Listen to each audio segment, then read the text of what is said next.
Coming to you live from deep in the heart of Texas, it's Midweek Marketing with your host, Timothy Black. Each week, Tim will be diving into what it takes to market successfully online, SEO, design, affiliate marketing, and more. And now, here's your host, Timothy Black.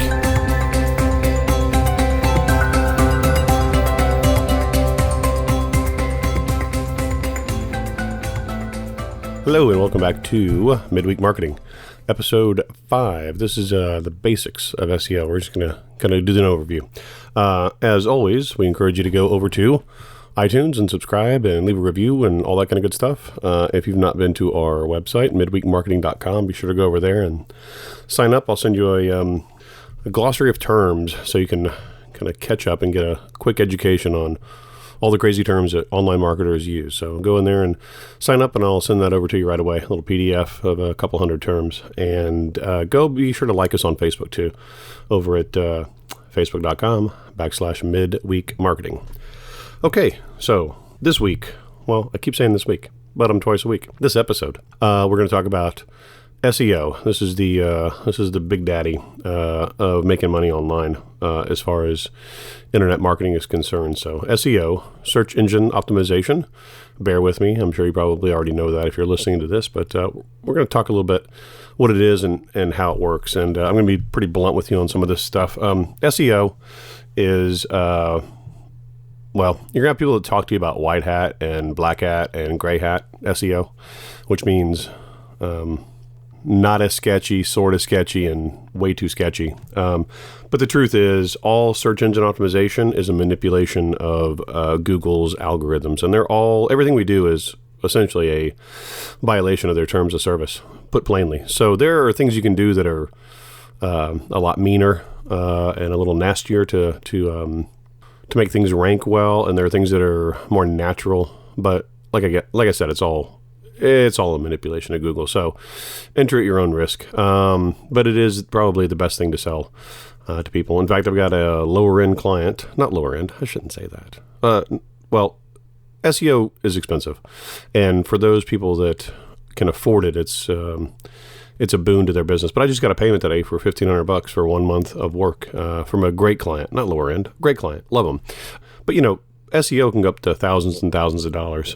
People don't really realize how brutally competitive and fierce it is, especially in, people trying to sell mortgages, insurance, those kind of things. It's really expensive to rank well for those kind of keywords. And if you can do it, you can charge, 10 grand a month and more, because you're going to make somebody else 40 or 50 grand a month. So it's a worthwhile investment. But you can also do stuff for $1,000, $1,500, $2,000 a month. And it's good to go after clients that have a higher dollar product. It doesn't work really great for a pizza shop selling $15 pizzas, but, lawyers, dentists, plastic surgeons, roofers, people that have $5,000, $10,000, $20,000 products or services. That's a good client to go over for search engine optimization. But let's talk a little bit about what it is.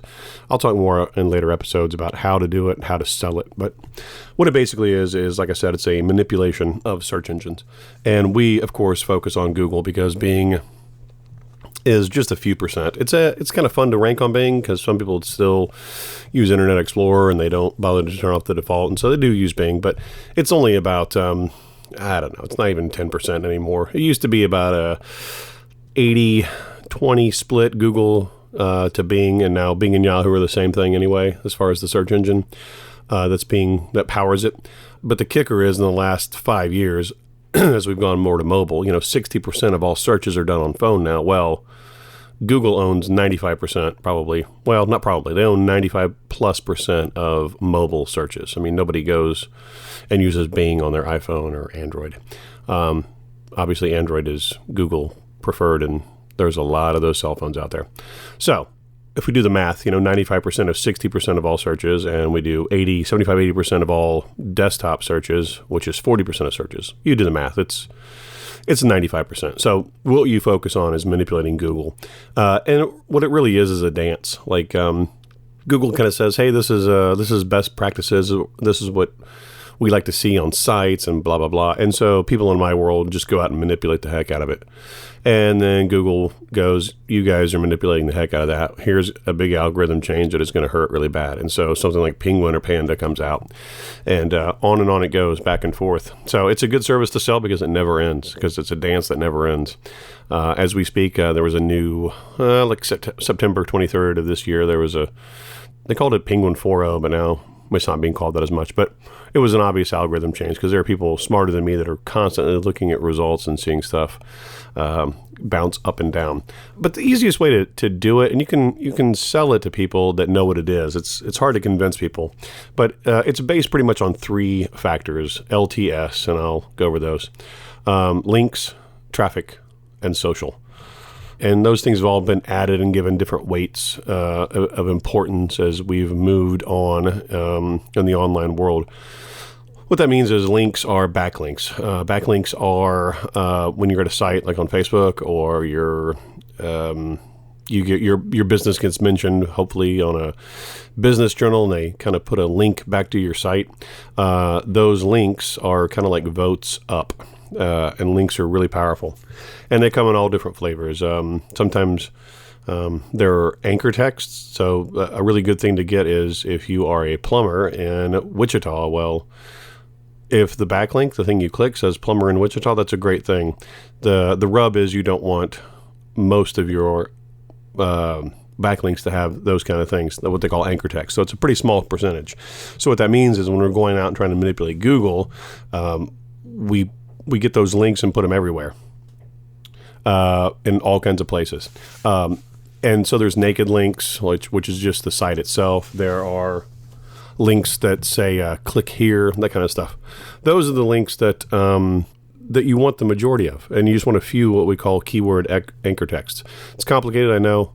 As with all these things, a lot of times it's easier just to hire somebody who's smarter than you or smarter than me to do it for you, and you sell the service. But that's another episode we'll get to on selling services, arbitrage, outsourcing, etc. Stay tuned. The second thing is LTS, is traffic. So you go out and build these. Well, let me tell you this about backlinks. It used to be quantity was the most important thing, and there was this huge update years ago called, which one came first? Panda. And it came out and the algorithm recognized all these trash links. So you could go out and get thousands and thousands and thousands of backlinks on shady blogs all over the world pointing back to sites because quantity mattered. Well, Google wised up and said, well, quality matters. So there's no reason that this shady Ukrainian blog would have a link back to a local plumber in Boston. That makes no sense. So they kind of de-indexed all those and lost relevance. Well, so what happens now is relevance matters. So if you're on a home improvement site and somebody recommends in the local area, he likes this plumber, this roofer, and you have a link back to your site and you're a roofer, well, those make sense to Google. So now we kind of go out and build those links and kind of fake them, so to speak, to look relevant to Google. So now it's about quality backlinks. Well, okay, now we have quality backlinks. Now the second thing, the newer thing that happened was, well, if you've got these backlinks, Google goes and looks at how much traffic goes to a site. And there are hundreds of these factors in their algorithm when they show search results. If you do, plumber in Boston, there's a lot that goes into those top 10 results on page 1. So it used to be quantity backlinks. Then it was like quality backlinks. Well, then it was like, well, if you've got these quality backlinks from these great sources, how come no one ever goes to your site? Like, why is your traffic so low?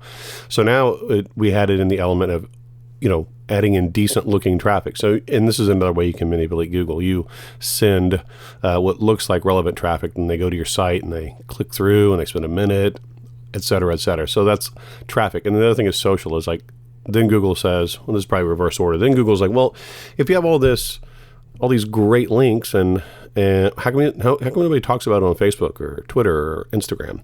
How come nobody links back to your awesome service on all these tons of social platforms? That was actually what came first. And then LTS is how I remember it. And then the question was, let me go again once more in order. Links, tons of links. No good. Quality links. Okay, now you've got quality links. How come nobody's talking about you in the social media world? Okay, Now we go out and make tons of social signals that look really good, bookmarks and Facebook posts, blah, blah, blah. And then the third question was, well, if you've got all this stuff, how come nobody ever goes to your site? And that's where we manipulate traffic. That's probably the newer element in the last year or two for Google. And bear in mind, if you listen to this a year from now or 2 years from now, this is all going to sound like nonsense because it will have changed. The importance of all these things and the weights that that Google gives to it. So that's all. With all that being said, LTS, links, traffic, social. You'll notice that I've talked about things that have nothing to do with your site. This is what we call offsite, and it's the majority of the work that needs to be done for SEO. And let me just clarify: when you have a backlink, this is the difficult, expensive part about all this. When you have a backlink from a really good source, like let's say you got a Yelp review, or let's say you've got a YouTube video that points back to your site. Well, the other thing to do is you're building all these links from those great sites back to your site. Well, then you have to go and kind of build great links back to that YouTube video, or great links back to the Yelp, or great links back to the mention you got on a relevant site. And then those links have to get relevant links built to them, and social and traffic. So it's these concentric circles that you do that pushes the whole thing up, what we call the money site, the main site. So that's called tier 1, tier 2, tier 3 links. You got to build all these signals and social stuff to all these properties. That's the expense and difficulty of SEO. So with all that said, that is offsite. That's all stuff that is not on the site that you're trying to get ranked, what we call the money site, the main site, your client's site, or your site if you're trying to do this on your own, heaven forbid. On-site is what Google sees that the page is about. So this used to be super important, but now it's lost tons of importance, but you still have to have it in place. So this is the foundation. So examples of this are your title has to be really good. Like the title has to be relevant. So the description, which is those 150 characters when you do a Google result. So the title of the page, it can't just be home. You see that all the time. People just call their website home. Well, those 60 characters should be keyword loaded, and then the description under it that you see as a result on a Google search engine result, that has to be pretty relevant too and load with keywords. And then third is the keyword tag. So it's the title tag, the description tag, and the keyword tag. Now the keyword tag has lost a lot of power. It used to be huge. You used to only want 6 to 10 keywords for any given page. People used to keyword stuff is what they call it. They put like hundreds of terms on there, and that used to work. And then Google said, that's ridiculous. You can't optimize this page for 500 words. And then everybody pulled back, and then it was 6 to 10. Well, now it's like those words matter, but barely. It's more about the page you're trying to rank. And let me say this too. You're not just trying to rank websites, like in other words, widget.com. You're trying to rank widget.com /Houston /Spring, which is a suburb here, /roofing. So that page that I just mentioned is way easier to rank than widget.com. And so on that page, widget.com /Houston /Spring whatever your term is, roofing. On that page, you have to have some relevant content. A lot of times you need a few hundred words with a couple keywords in it, but you can't have too many. It's good to have outbound links that go to other good places, maybe like authority sites like Wikipedia. Having a YouTube video on there is always good, whether it's yours or not. So all these things that look normal, like what a site would have, that's all good to have. And there's H1 tags and H2 tags, all this other secondary and tertiary stuff. But that all has to be in place pretty well, and then you go out and do all the offsite stuff. So that's kind of an overview. And to go deeper into it, it's a tougher thing to sell because it's so expensive and so time consuming. Other things you can rank are map listings. So you have to go do a Google business page or Google Plus. It's changing every day too. So if you listen to this now or later, it's going to be changed. But it used to be Local My Business and Google My Business and Google Local, and they tried their Google Plus experiment and try to put it all together. But when you optimize those pages, that's what results in the maps listing. So this works really well for local services, plumbers, doctors, etc.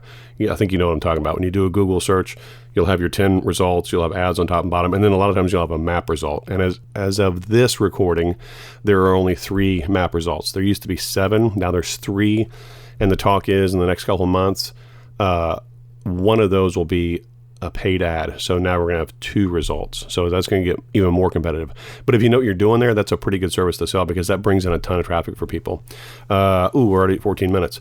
And then the other thing is you can rank videos a little easier. So a lot of times you make this effort to rank YouTube videos because that does bring in traffic too. Put a phone number on there, 30, 50 seconds about a service, and you actually get a ton of traffic from there too. And then the other thing you'll want to do when you do search engine optimization is to correlate with what I said about ranking pages and not just ranking sites. In other words, widget.com, difficult, widget.com, // like the really narrow keyword or the narrow page, that corresponds to what we call a kind of a narrower keyword instead of a broad keyword. And the best example I give is, I tell clients this all the time, what you don't want to do is try and rank for karate, for example, because it's such a broad term. Somebody going and doing a search for karate, that broad on Google, number one, it'd be impossible to get on page 1 for something like that because it's all going to be Wikipedia and karate sites and authority sites. You can never do it. You don't have the budget or time to do it. And it could be anything. Somebody looking at the history of karate, or they don't know really what Aikido is, but they're trying to get to the word Aikido by going through Wikipedia, or they're trying to get somewhere, or they might be thinking about MMA or, martial arts. I mean, it could be anything. So you don't want to do that. What you want to do is, if it's a client, what you want to do is rank for something like karate lessons, Katy, Texas. That's another suburb here in Houston. So if somebody actually does a search like that, number one, it's easier to rank for, to get that page, not site, but get that page ranked. Number two, somebody that does a search like that is really close to pulling out their wallet. That's a mom looking for something for her kids.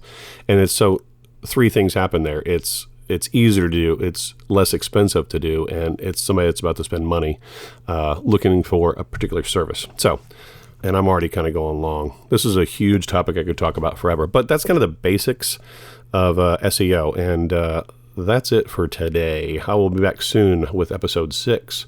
As always, thanks for tuning in. If you know somebody else who would benefit from this, if you enjoyed this, please share it with them. Help grow the tribe a little bit, as Seth Godin would say, and share it with somebody. I will talk to you soon. Bye.